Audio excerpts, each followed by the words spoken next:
Sådär, tjingelångan och välkomna till en ny video. Och äntligen så har vi hittat grisarnas gris. Vi har egentligen köpt en 945 turbo, en fulltryckare på 36 000 blygsamma mil. Och kolla skicket på den här. Helt jävla vansinnigt. Den har stått helt still på någons tomt i 13 år. Ska dock tilläggas att den går som en klocka. Men nu jäklar har vi någonting att bita i. Ni vet ju den här Saaben vi gjorde ordning förut. Det här blir ju något liknande gånger 10 egentligen. Så att i den här videon så kommer vi tvätta den ordentligt på utsidan och försöka göra den så ren som möjligt. Och jag tror inte att det kommer gå åt några små mängder med alkalisk avfettning. Så att häng med nu i den här videon, för det här kommer bli skitroligt. Så att jag ska visa lite först hur jävla rutten den är liksom. Yes, och vad jag menar med rutten är så här, den är inte så jäkla rostig och sådär. Det är någon litet hål i någon framskärm och sånt där. Men alltså kolla hur det sitter. Jag kan knappt dra av det med nageln, så att jag är lite spänd själv. Jag måste säga, jag har aldrig tvättat en så här smutsig bil innan. Så vi börjar ju med alkalisk avfettning, alltså som löser all organisk smuts. För att det här kommer inte bara gå att spola av, utan vi måste verkligen försöka lösa upp det här. Och det kommer nog bli att vi får köra ganska många vänder. Så vi börjar med extract, alltså vår alkaliska avfettning, låter det dra, spolar av, analyserar hur mycket hårdare vi kommer behöva gå på. Det kan ju vara så, jag tror att vi kommer behöva köra runda till och så köra penslar och borstar och allt möjligt. För att på den här bilen så absolut, det kanske blir några små repor av det, men vi måste få av det här. Så att vi drar igång på en gång och ser vad som händer helt enkelt.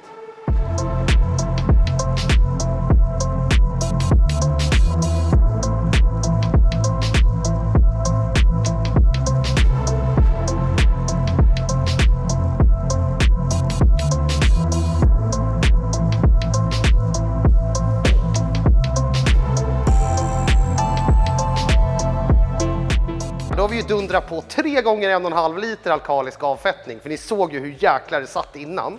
Och vi har blandat den typ 20%, så att den är ju betydligt starkare än vad vi normalt sett brukar köra.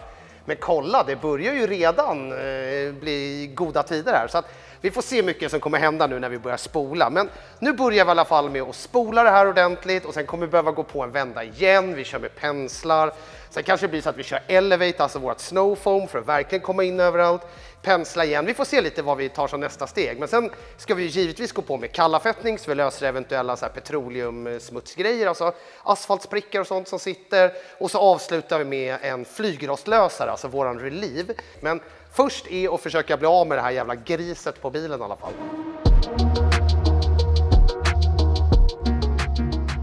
Och nu är det som våran högtryck, det är ganska snällt munstycke och vi har inte världens tryck i våran. Så att har ni en liksom ännu mer kraftfull så ska man absolut inte gå så här nära. Men ja, vi är tvungna att gå ganska nära nu. Men som sagt, våran är så här så nästan som man kan sätta handen framför liksom.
Så här, vilken jävla grisfäcka det här blev då.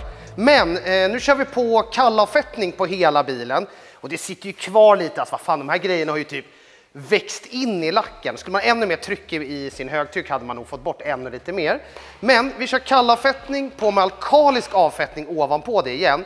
Och så går vi på att börja pensla, för här kommer vi behöva pensla överallt. Stå inte med en sån här på typ eran Ferrari och dra mitt på lacken. Nu är den här jättemjuk, men det kommer ju såklart komma in massa smuts och skit, men det spelar inte så stor roll. Vi ska ju polera den här någon gång. Men kallavfettning för att få bort all liksom, petroleumbaserad smuts, tjära, asfaltsprickar, diesel, allt möjligt sånt. Och sen lite alkaliskt, pensla och så får vi se vad vi tar som nästa steg igen då.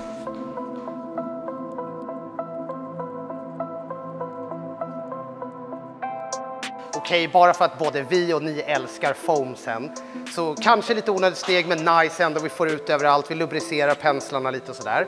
Så vi kör kallavfettning, alkalis och så foamar vi ut våran Elevate Snow Foam ovanpå. Och sen så jävlar blir det ju bara att köra med pensel här så mycket som möjligt liksom.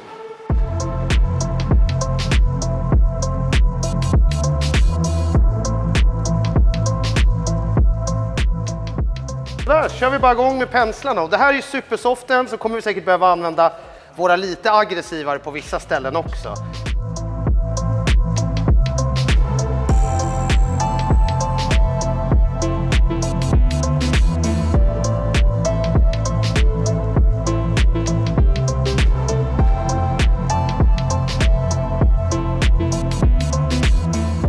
Sådär då, efter ett jävla grisande med de här penslarna och grejer, och ni vet ju sen innan.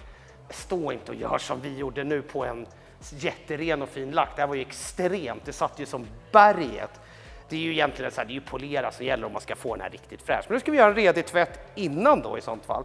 Men nu har vi i alla fall börjat med att duscha på lite Relieve, alltså våran flygrostlösare som löser upp metallpartiklar, bromsdamm och såna här grejer. Det enda var ju nu att när vi grisar så mycket med penslarna så har vi liksom fått bort ganska mycket av det, så det blir inte riktigt den här samma superballa effekten om vi bara hade duschat ut det. Men det är bara att dunka på över hela bilen, låt det dra en stund och sen så spolar vi av det.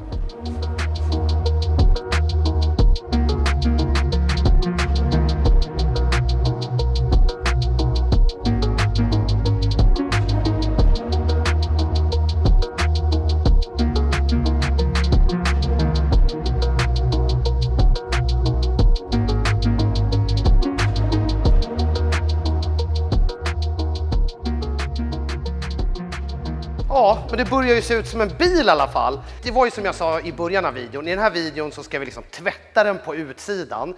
Sen kommer det nog ta några dagar innan vi hinner börja sätta igång med både insidan och börja polera och såna här grejer som vi ska fixa också.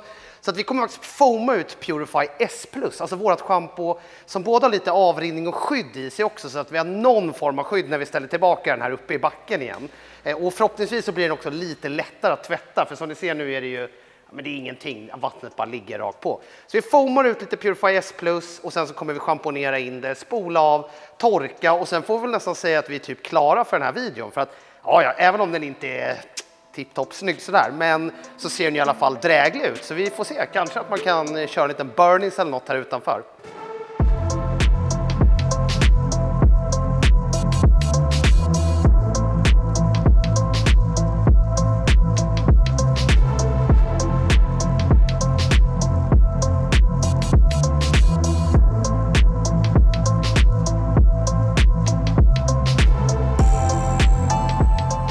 Ja, och då kör vi, och då är det ju så här, ni vet ju att i normala fall ska man alltid dra så här raka och fina drag. Men eftersom det fortfarande sitter så här lite skit lite här och var i lacken, så på den här bilen spelar det inte jättestor roll om vi gnuggar lite extra. Det här är ju bara för att vi ska få den så ren som möjligt så att vi kan sen polera den någon gång om en vecka eller 2 eller om några dagar. Vi får se när vi har tid.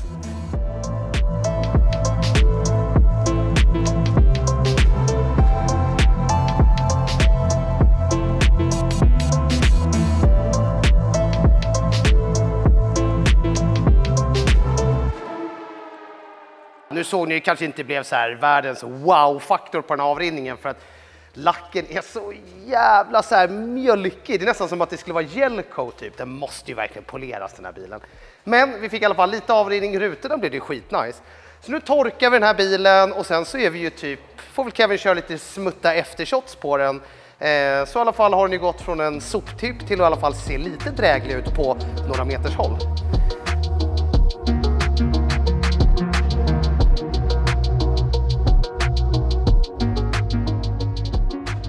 Som lite avslut, vi kör lite refined, alltså våran plast och gummi liksom återställare på lite på de här grejerna, på lite på de svarta prylarna, lite däcksidor och sånt där.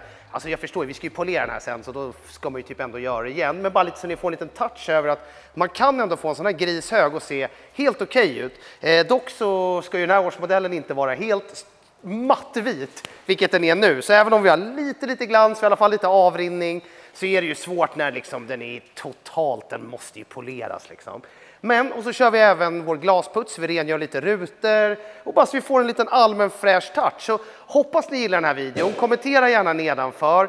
Det har tagit oss sjukt många timmar nu och bara få bort allt jävla skit på den. Så därför blir det till som en part 2, kanske en part 3, eftersom insidan är ju inte rolig den heller och poleringen kommer ta en bra stund också. Så att, glöm inte prenumerera, gilla och kommentera alla sådana där grejer, så syns vi i nästa video med våran 945 fulltrycksturbo.